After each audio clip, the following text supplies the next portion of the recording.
ನಿರ್ಜನ ರಸ್ತೆಯಲ್ಲಿ ಭಯದ ವಾತಾವರಣ ಆವರಿಸಿತ್ತು.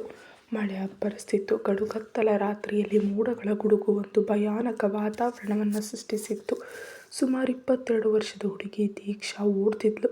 ಅವಳು ಎಷ್ಟು ಹೆದರಿದ್ಲಂದರೆ ಅವಳ ಮುಖ ಬಿಡಿಸಿಕೊಂಡಿತ್ತು. ಯಾರೋ ಬೆನ್ನಡ್ತಿರುವಂತೆ ಪದೇ ಪದೇ ಹಿಂದೆ ತಿರುಗಿ ನೋಡ್ತಿದ್ಲು. ಅವಳು ಬಹಳ ನೊಂದಂತೆ ಕಾಣ್ತಿದ್ಲು. ಓಡುವ ಭರದಲ್ಲಿ ಕೆಳಗೆ ಬಿದ್ಲು. ಆದರೆ ಅದರ ಜ್ಞಾನವೇ ಇಲ್ಲದೆ ನೋವಿನಿಂದ ಕಿರ್ಚುತ್ತಾ ಕಣ್ಣೀರು ಸುರಿಸಿದ್ಲು. ಕಣ್ಣೀರು ಒರೆಸ್ಕೊಂಡು ಮತ್ತೆ ಎದ್ದು ಓಡೋದಕ್ಕೆ ಶುರು ಮಾಡಿದ್ಲು. ಅಷ್ಟರಲ್ಲಿ 4-5 ಜನರು ಕಂಡ್ರು ಅವಳಿಗೆ. ಅವಳವರ ಹತ್ರ ಹೋಗಿ ತಡಬಡಾಯಿಸ್ತಾ ಪ್ಲೀಸ್ ಹೆಲ್ಪ್ ಮೀ ಅಂತ ಬೇಡ್ಕೊಂಡ್ಳು. ಆ ವ್ಯಕ್ತಿಗಳು ಆಕೆಯನ್ನು ನೋಡಿದಂಗಾದ್ರು. ಚಂದಿರನೇ ಭೂಮಿಗೆ ಇಳಿದು ಬಂದಂತಿದ್ಲು ಅವಳು. ದೊಡ್ಡ ಕಣ್ಣುಗಳು, ದಟ್ಟವಾದ ಕಾಡಿಗೆ, ಮೃದುವಾದ ತುಟಿಗಳು ಮತ್ತು ಮುಗ್ಧತೆ ಅವಳ ಮುಖದಲ್ಲಿತ್ತು. ಮಳೆಯಲ್ಲಿ ನೆನೆದ ಆಕೆಯ ರೂಪ ಯಾರ ಮನಸ್ಸಾದರೂ ಸೆಳೆಯುವಂತಿತ್ತು. ಅವಳು 5 ಅಡಿ 3 ಇಂಚು ಎತ್ತರ ಇದ್ಲು. ಮಳೆಗೆ ಸೀರೆ ಸಂಪೂರ್ಣವಾಗಿ ನೆನೆದು ಮೈಗೆ ಅಂಟ್ಕೊಂಡಿತ್ತು. ಅವಳು ಮತ್ತೆ ಆ ವ್ಯಕ್ತಿಗಳನ್ನು ಕೇಳಿದ್ಲು, ನಿಮ್ಮ ಫೋನ್ ಸ್ವಲ್ಪ ಕೊಡ್ತೀರಾ ಪ್ಲೀಸ್ ಅಂತ. ಆ ವ್ಯಕ್ತಿಗಳ ಮುಖದಲ್ಲಿ ಮೋಸದ ಭಾವ ಎದ್ದು ಕಾಣ್ತಿತ್ತು. ಒಬ್ಬ ವ್ಯಕ್ತಿ ಖಂಡಿತ ಸಹಾಯ ಮಾಡ್ತೀವಿ ಅಂತ ಅವಳನ್ನ ಸ್ಪರ್ಶಿಸೋದಕ್ಕೆ ಬಂದ. ದೀಕ್ಷಾ ಅಪಾಯದ ಮುನ್ಸೂಚನೆ ಅರಿತು ಹಿಂದೆ ಸರಿದ್ಲು. ಇನ್ನೊಬ್ಬ ವ್ಯಕ್ತಿ ನಾವು ಸಹಾಯ ಮಾಡ್ತೀವಿ ಬಾ ಅಂದ. ದೀಕ್ಷಾ ನನಗೆ ನಿಮ್ಮ ಸಹಾಯ ಬೇಡ ಅಂತ ಸರಿಯೋದಕ್ಕೆ ನೋಡಿದಾಗ ಅವರೆಲ್ಲರೂ ಅವಳನ್ನು ಕೆಟ್ಟ ಕಣ್ಗಳಿಂದ ನೋಡ್ತಾ ಅವಳ ಮೇಲೆ ಎರಗೋದಕ್ಕೆ ಬಂದರು. ಆದರೆ ಅಷ್ಟರಲ್ಲಿ ಅವರ ಮೇಲೆ ತೀಕ್ಷ್ಣವಾದ ಬೆಳಕು ಬಿತ್ತು. ಅವರ ಕಣ್ಣುಗಳು ಅಂಜಿದವು. ತಕ್ಷಣ ಅಲ್ಲಿಗೆ ಅನೇಕ ಐಷಾರಾಮಿ ಕಾರುಗಳು ಬಂದವು. ಅವುಗಳಲ್ಲಿ ಕಪ್ಪು ಉಡುಪು ಧರಿಸಿದ್ದ ವೃತ್ತಿಪರ ಬಾಡಿಗಾರ್ಡ್ಗಳಿದ್ದರು. ದೀಕ್ಷಾ ಭಯದಿಂದ ನಡುಗತೊಡಗಿದ್ಲು. ಯಾರಿಂದ ತಪ್ಪಿಸ್ಕೊಳ್ಳೋದಕ್ಕೆ ಓಡಿ ಬಂದಿದ್ಲು ಈಗ ಮತ್ತೆ ಅವರ ಕೈಗೆ ಸಿಕ್ಕಿದ್ಲು. ಅವಳು ತನ್ನ ಹಣೆಬರಹವನ್ನು ಶಪಿಸ್ಕೊಂಡ್ಳು. ಕಾರ್ನಿಂದ ಅಮಿತ್ ಎಂಬ ಸಹಾಯಕ ಹೊರಬಂದು ಬಾಗಿಲು ತೆರೆದ. ಅದರಿಂದ ತಾರಕ್ ಹೊರಬಂದ. ಅವನ ಮುಂದೆ ಎಲ್ಲರೂ ತಲೆ ತಗ್ಸಿದ್ರು. ಅವನ ಕಣ್ಣುಗಳಲ್ಲಿ ಸಿಟ್ಟು ಕೆಂಡದಂತಿತ್ತು. 6 ಅಡಿ 3 ಇಂಚು ಎತ್ತರ, ಗಟ್ಟಿಮುಟ್ಟಾದ ದೇಹ ಹೊಂದಿದ್ದ ತಾರಕ್ ನೋಡೋದಕ್ಕೆ ಸುಂದರನಾಗಿದ್ದರೂ ಅಷ್ಟೇ ಅಪಾಯಕಾರಿಯಾಗಿದ್ದ. ತಾರಕ್ ತನ್ನ ಉದ್ದನೆಯ ಹೆಜ್ಜೆಗಳನ್ನ ಹಾಕ್ತಾ ದೀಕ್ಷಾಳ ಕಡೆ ಬಂದ. ಆಕೆಯನ್ನು ಹಿಂಸಿಸಲು ನೋಡಿದ ವ್ಯಕ್ತಿಗಳನ್ನ ಬಾಡಿಗಾರ್ಡ್ಗಳು ಆಗಲೇ ಹಿಡಿದು ಕಠಿಣವಾಗಿ ಶಿಕ್ಷಿಸ್ತಿದ್ರು. ಅವರ ಕಿರುಚಾಟ ಅಲ್ಲಿ ವ್ಯಾಪಿಸಿತ್ತು. ತಾರಕ್ ಅವಳ ಎದುರು ಬಂದು ಅವಳ ಮಣಿಕಟ್ಟನ್ನು ಮೃಗದಂತೆ ಹಿಡಿದ. ಅವಳು ನೋವಿನಿಂದ ಅಳತೊಡಗಿದ್ಲು. ಅವಳು ಕೈ ಬಿಡಿಸ್ಕೊಳ್ಳೋದಕ್ಕೆ ಪ್ರಯತ್ನಿಸಿದಾಗ ಅವನಿಗೆ ಇನ್ನೂ ಸಿಟ್ಟು ಬಂದು ಅವಳ ಮುಖವನ್ನು ಹಿಡಿದು ಗದರಿಸ್ದ. ನಿನಗೆಷ್ಟು ಧೈರ್ಯ, ನಾನಿಂದ ತಪ್ಪಿಸ್ಕೊಳ್ಳೋಕೆ ನೋಡ್ತೀಯಾ ಅಂತ ಜೋರಾಗಿ ಕೇಳ್ದ. ಅವನ ಹಿಡಿತಕ್ಕೆ ಅವಳ ಮುಖದ ಮೇಲೆ ಬೆರಳಿನ ಗುರುತುಗಳು ಮೂಡಿದ್ವು. ತಾರಕ್ ಅವಳ ಕುತ್ತಿಗೆಯನ್ನು ಹಿಡಿದ. ಅವಳಿಗೆ ಉಸಿರು ಕಟ್ಟಿದಂತಾಯಿತು. ನಂತರ ಅವಳನ್ನ ಎಳ್ಕೊಂಡು ಹೋಗಿ ಕಾರ್ನೊಳಗೆ ಹಾಕ್ದ. ಹೈದರಾಬಾದ್ನ ರಸ್ತೆಗಳಲ್ಲಿ ಕಾರು ವೇಗವಾಗಿ ಸಾಗಿ ಒಂದು ದೊಡ್ಡ ಅರಮನೆಯ ಮುಂದೆ ನಿಂತಿತು. ತಾರಕ್ ಅವಳನ್ನು ಎಳ್ಕೊಂಡು ಹೋಗಿ ಒಂದು ಕೋಣೆಯೊಳಗೆ ತಳ್ಳಿಬಿಟ್ಟ. ಅವಳು ನೆಲದ ಮೇಲೆ ಬಿದ್ಲು. ದೀಕ್ಷಾ ಅಳ್ತಾ ಪ್ಲೀಸ್ ಕ್ಷಮಿಸು, ನಾನಿನ್ಯಾವತ್ತೂ ಓಡಿ ಹೋಗೋದಿಲ್ಲ ಅಂತ ಬೇಡ್ಕೊಂಡ್ಳು. ತಾರಕ್ ಸಿಟ್ಟಿನಿಂದ ನಿನಗೆ ರೆಕ್ಕೆಗಳು ಬಂದ್ಬಿಟ್ಟಿದೆಯಲ್ವಾ, ನಿನಗೆ ಶಿಕ್ಷೆ ಸಿಗಲೇಬೇಕು ಅಂತ ಗದರಿಸ್ದ. ಅವನು ಕೋಪದಿಂದ ಅವಳೊಂದಿಗೆ ಅತಿರೇಕವಾಗಿ ನಡ್ಕೊಂಡ. ಆ ಕೋಣೆಯಲ್ಲಿ ಅವಳ ಕಿರುಚಾಟ ಕೇಳಿಸ್ತಿತ್ತು. ಅವಳು ಜೀವವಿಲ್ಲದ ಹೆಣದಂತೆ ಮಲಗಿದ್ಲು. ಮರುದಿನ ಬೆಳಿಗ್ಗೆ ದೀಕ್ಷಾ ಕಣ್ತೆರೆದಾಗ ಮೈಯೆಲ್ಲ ನೋವಾಗ್ತಿತ್ತು. ತನ್ನ ಕಾಲಿನಲ್ಲಿ ಕಬ್ಬಿಣದ ಸರಪಳಿ ಇರುವುದನ್ನು ಕಂಡು ಅವಳು ದೈನ್ಯವಾಗಿ ನಕ್ಕದ್ಲು. ಅವಳು ಕೇವಲ ಒಂದು ಸಾಕು ಪ್ರಾಣಿಯಂತೆ ಆ ಕೋಣೆಯಲ್ಲಿ ಬಂದಿಯಾಗಿದ್ಲು. ಅಲ್ಲವಳಿಗೆ ಸಮಯ ತಿಳಿಯೋದಕ್ಕೂ ಒಂದು ಗಡಿಯಾರವೂ ಇರಲಿಲ್ಲ. ಅವಳು ಹೇಗೋ ಸ್ನಾನದ ಮನೆಗೆ ಹೋಗಿ ಅಲ್ಲಿನ ಟಬ್ನಲ್ಲಿ ಮಲಗಿ ಮುಳುಗೋದಕ್ಕೆ ನೋಡಿದ್ಲು. ಬದುಕೋ ಆಸೆಯೇ ಅವಳಿಗಿರಲಿಲ್ಲ.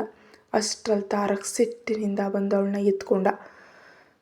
ಸೂಸೈಡ್ ಮಾಡ್ಕೊಳ್ಳೋಷ್ಟು ಧೈರ್ಯ ಬಂದಿದೆಯಾ ಅಂತ ಕಿರ್ಚ್ದ. ಅವಳು ಸುಳ್ಳು ಹೇಳೋದಕ್ಕೆ ನೋಡಿದಾಗ ಅವನು ಅವಳನ್ನ ಎತ್ತಿ ಕೋಣೆಗೆ ತಂದ. ಅವನು ಅವಳಿಗೆ ಬಟ್ಟೆ ತೊಡಿಸಿ ಕೆಲಸದವರಾದ ಆನೆ ಮತ್ತು ಆನಾ ಅವರಿಂದ ಊಟ ತರಿಸ್ದ. ತಾರಕ್ ಅವಳಿಗೆ ಬಲವಂತವಾಗಿ ಊಟ ಮಾಡಿಸಿ ಅವಳ ಕಾಲಿನ ಗಾಯಗಳಿಗೆ ಔಷಧಿಯನ್ನು ಹಚ್ಚಿದ. ಅವನು ಸಿಟ್ಟಿನಿಂದ ಅವಳ ತುಟಿಯನ್ನು ಕಚ್ಚಿದ. ಅವಳಿಗೆ ರಕ್ತ ಬಂತು. ನೀನು ನನ್ನ ಆಸ್ತಿ ಅಂತ ಎಚ್ಚರಿಸಿ ಮತ್ತೆ ಕಾಲಿಗೆ ಸರಪಳಿ ಹಾಕಿ ಹೋದ. ದೀಕ್ಷಾ ತನ್ನ ಸ್ಕೆಚ್ ಬುಕ್ನಲ್ಲಿ ಹೂಗಳ ಚಿತ್ರ ಬಿಡಿಸ್ತಾ ಕಣ್ಣೀರು ಹಾಕ್ತಾ ಇದ್ಲು. ಅಷ್ಟರಲ್ಲಿ ಆನಾ ಹಾಲು ಮತ್ತು ಬಿಸ್ಕತ್ಗಳನ್ನ ನೀಡಿದ್ಲು. ದೀಕ್ಷಾಗಿಷ್ಟ ಇಲ್ದಿದ್ರೂ ಕುಡಿಲೇಬೇಕಾದ ಅನಿವಾರ್ಯತೆ ಇತ್ತು. ತಾರಕ್ ಮತ್ತೆ ಕೋಣೆಗೆ ಬಂದು ಬೆಡ್ ಮೇಲೆ ಹರಡಿದ್ದ ಸ್ಕೆಚ್ ಬುಕ್ ನೋಡಿ ಸಿಟ್ಟಾದ. ಅವನವಳನ್ನ ಗದರಿಸ್ದ. ತಾರಕ್ಗೆ ನಿದ್ರಾಹೀನತೆಯ ಸಮಸ್ಯೆ ಇತ್ತು. ಆದರೆ ದೀಕ್ಷಾ ಪಕ್ಕದಲ್ಲಿದ್ದರೆ ಅವನಿಗೆ ಚೆನ್ನಾಗಿ ನಿದ್ರೆ ಬರ್ತಿತ್ತು. ನಿದ್ರೆಯಲ್ಲೂ ದೀಕ್ಷಾ ಹೊರಗೆ ಹೋಗ್ಬೇಕಂತ ಹಂಬಲಿಸ್ತಿದ್ಲು. ಅವಳು ತನ್ನ ಬಾಲ್ಯದ ಕಹಿ ನೆನಪುಗಳನ್ನು, ಅಂದರೆ ನಾನು ಅಕ್ರಮ ಸಂತಾನವಲ್ಲ, ನನ್ನನ್ನು ಆಡೋದು ಬಿಡಿ ಅಮ್ಮ ಅಮ್ಮ ಅಂತ ಅಳ್ತಿರೋದನ್ನು ಕಂಡು ತಾರಕ್ ಅವಳು ಕಣ್ಣೀರು ಒರೆಸ್ದ. ದೀಕ್ಷಾ ಎಚ್ಚರವಾದಾಗ ತನ್ನ ಭಯವನ್ನು ತಾರಕ್ ಮುಂದೆ ಹೇಳ್ಕೊಂಡ್ಳು. ತಾರಕ್ ಅವಳಿಗೆ ಒಂದು ಷರತ್ತು ಹಾಕ್ದ. ನಾಳೆ ನೀನು ತೋಟಕ್ಕೆ ಹೋಗಬಹುದು, ಆದರೆ ಓಡಿ ಹೋಗೋದಕ್ಕೆ ಪ್ರಯತ್ನಿಸಿದ್ರೆ ಪರಿಣಾಮ ನೆಟ್ಟಗಿರೋದಿಲ್ಲ ಅಂತ ಎಚ್ಚರಿಸ್ದ. ದೀಕ್ಷಾಗೆ ಈ ಮಾತು ಕೇಳಿ ತುಂಬ ಸಂತೋಷ ಆಯಿತು. ಅವಳು ತಾರಕ್ಗೆ ಧನ್ಯವಾದ ಹೇಳಿದ್ಲು. ಅವಳು ಈ ಮನುಷ್ಯನನ್ನು ಅರ್ಥ ಮಾಡ್ಕೊಳ್ಳೋದಕ್ಕೆ ಸಾಧ್ಯವಾಗ್ತಿರಲಿಲ್ಲ. ಒಮ್ಮೆ ಕಾಳಜಿ ತೋರ್ತಿದ್ದ, ಮರುಕ್ಷಣವೇ ಮುರುಗನಾಗ್ತಿದ್ದ. ದೀಕ್ಷಾ ತುಂಬ ಉತ್ಸಾಹದಿಂದ ನಾಳೆ ಬಗ್ಗೆ ಯೋಚಿಸ್ತಿದ್ದಾಗ ತಾರಕ್ ಅವಳನ್ನ ನೋಡಿ, ನಿನ್ನ ಮಾತನ್ನು ಪೂರ್ತಿ ಮಾಡು ಅಂದ. ತಾರಕ್ ಹೇಳ್ದ, ನಿನ್ನ ಮಾತನ್ನು ಪೂರ್ತಿ ಮಾಡು. ಅವನ ಧ್ವನಿ ಹೆದರಿಸುವಂತಿತ್ತು ಮತ್ತು ಕಠೋರವಾಗಿತ್ತು. ದೀಕ್ಷಾ ಹೆದರಿ ಕೇಳಿದ್ಲು, ಅದು ನಾನು ನಾಳೆ ತೋಟದ ಹೂಗಳನ್ನು ನೋಡಬಹುದಾ ಅಂತ. ಅವನು ಎಲ್ಲಿ ಕೋಪಗೊಳ್ತಾನೋ ಅಂತ ಅವಳ ಮನಸ್ಸಿನಲ್ಲೇ ಪ್ರಾರ್ಥಿಸ್ತಿದ್ಲು. ತಾರಕ್ ಸರಿ ಅಂದಾಗ ದೀಕ್ಷಾಳಿಗೆ ಆಶ್ಚರ್ಯ. ಅವಳು ಪ್ರೀತಿಯಿಂದ ತಾರಕ್ನ ಹತ್ತಿರ ಕರೆದ್ಲು. ತಾರಕ್ ಕೂಡ ಆಶ್ಚರ್ಯಚಕಿತನಾದ. ದೀಕ್ಷಾ ಧನ್ಯವಾದಗಳು ಅಂದ್ಲು. ತಾರಕ್ ಹೇಳ್ದ, ಈಗ ಮಲಗು, ಇಲ್ದಿದ್ರೆ ನಾನು ಬೇರೆ ರೀತಿಯಲ್ಲಿ ನಿನಗೆ ನಿದ್ರೆ ಮಾಡಿಸ್ತೀನಿ. ದೀಕ್ಷಾಳಿಗೆ ಇದನ್ನು ಎದುರಿಸೋ ಶಕ್ತಿ ಇರಲಿಲ್ಲ. ಅವಳು ಮಗ್ಗಲು ಬದಲಿಸಿ ಮಲಗಿದ್ಲು. ತಾರಕ್ ಕೂಡ ಅವಳ ಹತ್ತಿರವೇ ಮಲಗಿದ. ಮರುದಿನ ಬೆಳಿಗ್ಗೆ ದೀಕ್ಷಾ ಬೇಗ ಎದ್ಲು. ಸಮಯ ಗೊತ್ತಿರಲಿಲ್ಲ, ಆದರೆ ಬಹುಶಃ ಬೆಳಗ್ಗೆ 4 ಗಂಟೆ ಇರಬಹುದು. ದೀಕ್ಷಾ ಹೇಳೋದಕ್ಕೆ ಪ್ರಯತ್ನಿಸಿದಾಗ ತಾರಕ್ ಎಚ್ಚರಗೊಂಡ. ಅವನವಳ ಕಡೆ ನೋಡ್ದ. ದೀಕ್ಷಾ ಹೇಳಿದ್ಲು, ಕ್ಷಮಿಸಿ, ನಾನು ನಿಮ್ಮನ್ನ ಎಬ್ಬಿಸೋದಕ್ಕೆ ಬಯಸಿರಲಿಲ್ಲ. ತಾರಕ್ಗೆ ದೀಕ್ಷಾ ಇಲ್ಲದೆ ನಿದ್ರೆ ಬರೋದಿಲ್ಲ ಎಂಬುದು ಅವಳಿಗೆ ತಿಳಿದಿರಲಿಲ್ಲ.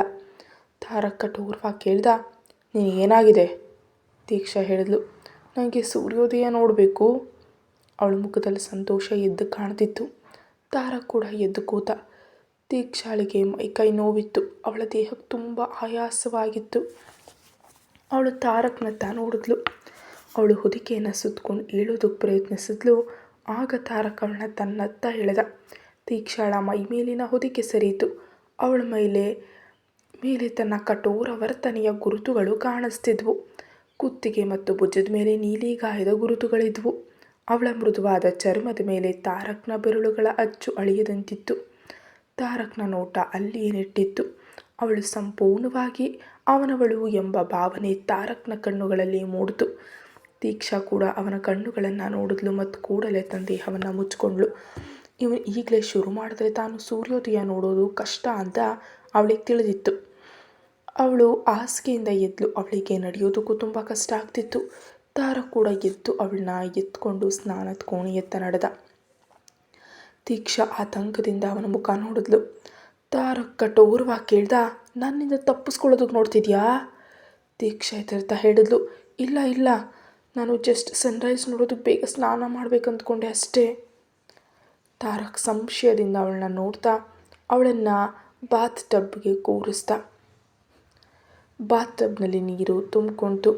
ತಾರಕ್ ತನಗೇನಾದರೂ ಶಿಕ್ಷೆ ನೀಡ್ತಾನೇನೋ ಅಂತ ದೀಕ್ಷಾ ಹೆದರ್ತಾ ಇದ್ಲು. ತಾರಕ್ ಆರ್ಡರ್ ಮಾಡ್ತಾ ಹೇಳ್ದ, ನನ್ನನ್ನು ಸ್ವಚ್ಛಗೊಳಿಸು. ದೀಕ್ಷಾಳಿಗೆ ಆಶ್ಚರ್ಯ ಆಯಿತು. ಅವಳು ನಡುಗೋ ಕೈಗಳಿಂದ ಅವನನ್ನು ಸ್ವಚ್ಛಗೊಳಿಸಲು ಶುರು ಮಾಡಿದ್ಲು. ಅವಳಿಗೆ ತುಂಬ ಸಂಕೋಚ ಆಗ್ತಿತ್ತು. ತಾರಕ್ ಅವಳ ಕೈ ಹಿಡಿದು ಕಠೋರವಾಗಿ ಹೇಳ್ದ, ಕೆಲಸದಲ್ಲಿ ಸೋಮಾರಿತನ ಮಾಡಬೇಡ, ಸರಿಯಾಗಿ ಮಾಡು. ದೀಕ್ಷಾ ಅವನ ಮುಖ ನೋಡಿದ್ಲು. ಅವಳಿಗೆ ಮನಸ್ಸಿನಲ್ಲಿ ಕೋಪ ಬರ್ತಿತ್ತು. ಅಸಹಾಯಗಳಾದ ಅವಳು ಅವನಿಗೆ ಮನಸ್ಸಿನಲ್ಲೇ ಬೈದ್ಕೊಳ್ತಿದ್ಲು. ತಾರಕ್ ಕಣ್ಣು ಮುಚ್ಚಿ ಅವಳ ಮುಖವನ್ನು ನೋಡ್ದ. ಅವಳ ಮುಖ ನಾಚಿಕೆಯಿಂದ ಕೆಂಪಾಗಿತ್ತು. ತಾರಕ್ನ ಮುಖದ ಕಠೋರತೆ ಕ್ಷಣಕಾಲ ಮಾಯವಾಗಿ ಅವನ ತುಟಿಗಳಲ್ಲಿ ಒಂದು ಸಣ್ಣ ನಗು ಬಂದು ಹೋಯಿತು. ಆದರೆ ಕೂಡಲೇ ಅವನು ತನ್ನ ಮುಖವನ್ನು ಮತ್ತೆ ಕಠೋರ ಮಾಡಿಕೊಂಡ. ದೀಕ್ಷಾ ತಲೆ ತಗ್ಗಿಸಿ ಕೂತಿದ್ಲು. ತಾರಕ್ ಅವಳ ಕೂದಲನ್ನು ಸರಿಸ್ತಾ ಕೇಳ್ದ, ಯಾಕಿಷ್ಟೊಂದು ನಾಚಿಕೆ ಪಡ್ತಿದ್ಯಾ? ನೀನ್ಯಾರನ್ನ ಮೊದಲೇ ನೋಡಿದೆಯಲ್ಲ? ದೀಕ್ಷಾಳಿಗೆ ತುಂಬ ಮುಜುಗರ ಆಯಿತು. ತಾರಕ್ ಅವಳ ಕೈ ಹಿಡಿದು ತನ್ನ ಮೈ ಮೇಲೆ ಸರಿಸಿದಾಗ ಅವಳು ಕೈಯನ್ನು ಹಿಂದೆ ಕೇಳ್ಕೊಂಡ್ಳು. ತಾರಕ್ ಕೋಪದಿಂದ ಕೇಳ್ದ, ನನ್ನ ದೇಹ ಅಂದರೆ ನಿನಗಿಷ್ಟ ಇಲ್ವಾ? ನಾನು ನಿನಗೆ ಸಂತೋಷ ನೀಡ್ತಿಲ್ವಾ? ದೀಕ್ಷಾ ಹೆದರ್ತಾ ಹಾಗೇನಿಲ್ಲ ಅಂದ್ಲು. ತಾರಕ್ ಅವಳ ಸೊಂಟ ಹಿಡಿದು ತನ್ನ ಹತ್ರ ಹೇಳ್ಕೊಂಡ. ತಾರಕ್ ಅವಳ ಕಿವಿಯಲ್ಲಿ ಹೇಳ್ದ, ನೀನು ಇನ್ನೂ ನನ್ನ ಜೊತೆ ಇರೋದಕ್ಕೆ ಸಂಕೋಚ ಪಡ್ತಾ ಇದೆಯಾ? ಇದರ ಅರ್ಥ ನಿನಗೆ ಸಂತೋಷ ಇಲ್ಲ ಅಂತ.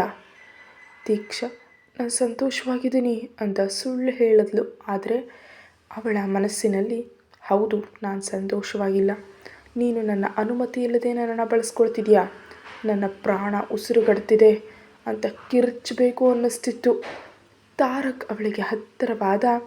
ತಣ್ಣನೆಯ ನೀರು ಮತ್ತು ಇಬ್ಬರ ದೇಹದ ಬಿಸಿ ಗಾಳಿಯಲ್ಲಿ ದೀಕ್ಷಾ ಅಸಹಾಯಗಳ ಕಣ್ಣೀರು ಹಾಕ್ತಿದ್ಲು.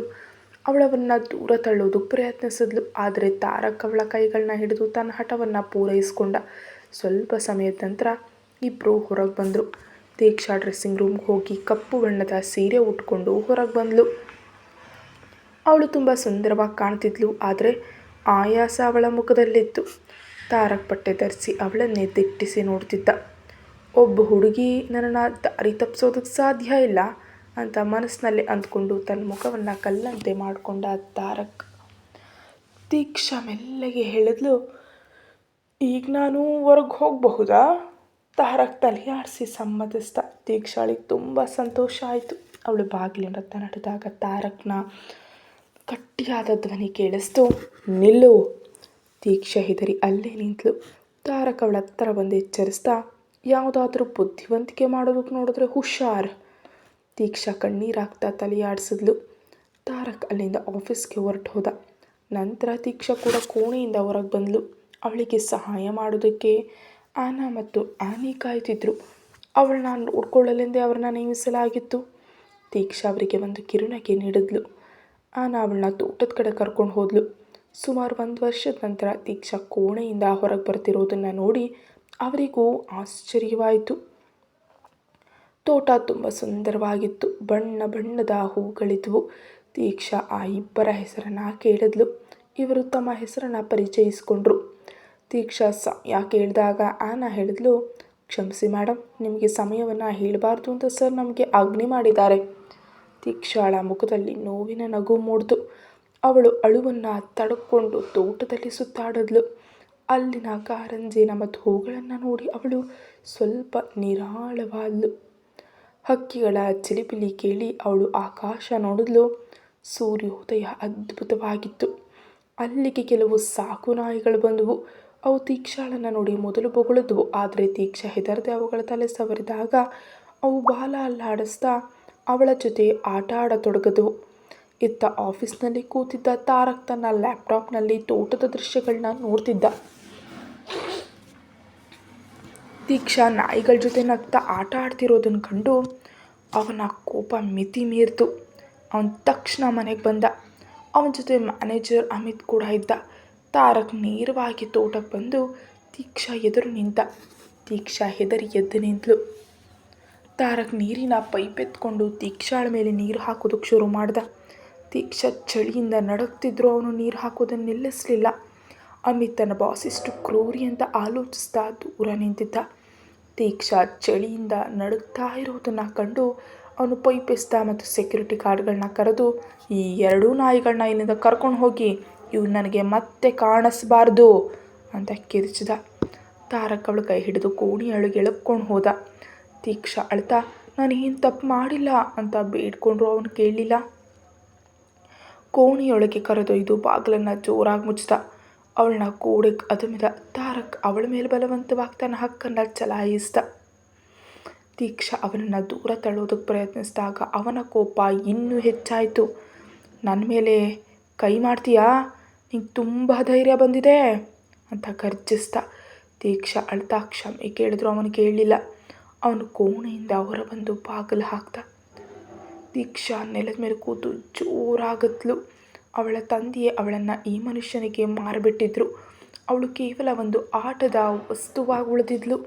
ಅವಳು ಅಳ್ತಾ ಅಳ್ತಾ ನಗೋದಕ್ಕೆ ಶುರು ಮಾಡಿದ್ಲು. ತಾರಕ್ ಮತ್ತೆ ಕೋಣೆಯೊಳಗೆ ಬಂದ ಮತ್ತು ಅವಳ ಕೈ ಹಿಡಿದು ಎಬ್ಬಿಸ್ದ.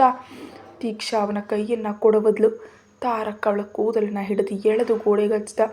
ದೀಕ್ಷಾಳ ಕಣ್ಣಲ್ಲಿ ಕಣ್ಣೀರಿರಲಿಲ್ಲ, ಬದಲಿಗೆ ಕೋಪ ಆಯಿತು. ಅವಳು ಹೇಳಿದ್ಲು, ನಿನ್ನನ್ನು ಕಂಡ್ರೆ ನನಗೆ ಅಸಹ್ಯ ಆಗುತ್ತೆ. ನೀನು ಮುಟ್ಟಿದ್ರೆ ನನಗೆ ವಾಕರಿಕೆ ಬರುತ್ತೆ. ತಾರಕ್ ಅಟ್ಟಹಾಸದಿಂದ ನಕ್ಕು ಹೇಳ್ದ, ನಿನಗೆ ಅಸಹ್ಯ ಆದರೆ ನನಗೇನು? ನೀನು ಕೇವಲ ನಾನು ಹಣ ಕೊಟ್ಟು ಕೊಂಡುಕೊಂಡ ಒಂದು ವಸ್ತು ಅಷ್ಟೇ. ಈ ಮಾತು ತೀಕ್ಷಾಳ ಹೃದಯಕ್ಕೆ ಚುಚ್ಚಿತು. ಅವಳು ತಾರಕ್ನ ಕೆನ್ನೆಗೆ ಒಂದು ಜೋರಾದ ಪೆಟ್ಟು ನೀಡಿದ್ಲು. ತಾರಕ್ ಸ್ತಬ್ಧನಾದ. ಅವನ ಕಣ್ಣುಗಳಲ್ಲಿ ಬೆಂಕಿ ಇತ್ತು. ನಿನ್ನನ್ನು ಸಾಯಿಸಬೇಕಾದ್ರೆ, ಆದರೆ ನಿನ್ನ ಜೊತೆ ಇರೋದಕ್ಕೆ ನಂಗೆ ಇಷ್ಟ ಇಲ್ಲ ಅಂದ್ಲು ತೀಕ್ಷಾ. ತಾರಕ್ ಕ್ರೂರವಾಗಿ ನಕ್ಕು, ಸಾಯಿಸೋದಿಲ್ಲ, ನಿನ್ನ ದಿನವೂ ಸಾಯಿಸ್ತೀನಿ ಅಂದ. ತಾರಕ್ ಅವಳನ್ನ ನೆಲದ ಮೇಲೆ ಎಸ್ತು ತನ್ನ ಬೆಲ್ಟ್ ತೆಗೆದು ಅವಳನ್ನ ಹೊಡೆಯೋದಕ್ಕೆ ಶುರು ಮಾಡ್ದ.